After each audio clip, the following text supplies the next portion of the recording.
And I feel one thing I want to share with you all. The greatest destroyer of peace today is the cry of the innocent, unborn child.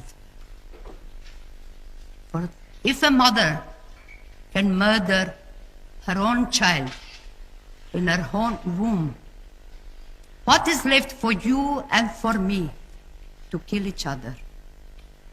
Even in the scripture, it is written, even if mother could forget her child, I will not forget you. I have curved you in the palm of my hand. Even if mother could forget. But today, millions of unborn children are being killed.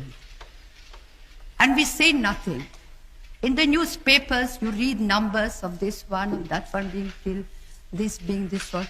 But nobody speaks of the millions of little ones who have been conceived with the same life as you and I, with the life of God. And we say nothing. We allow it. To me, the nations who have legalized abortion, they are the poorest nation. They are afraid of little one. They are afraid of the unborn child.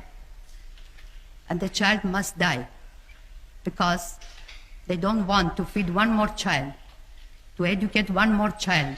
The child must die.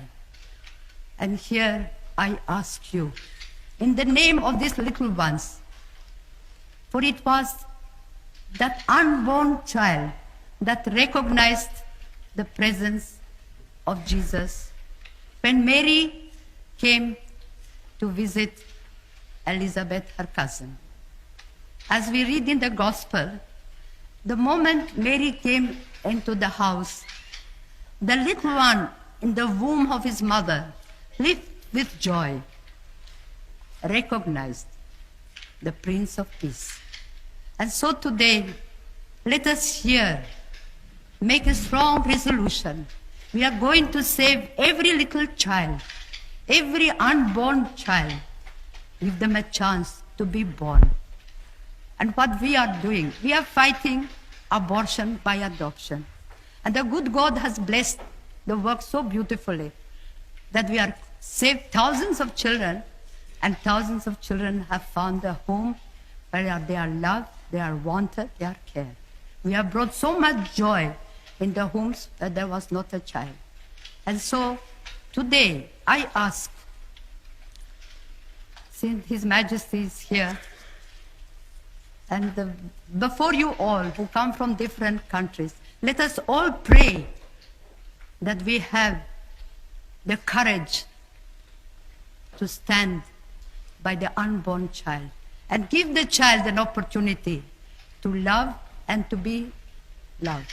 And I think with God's grace, we will be able to bring peace in the world.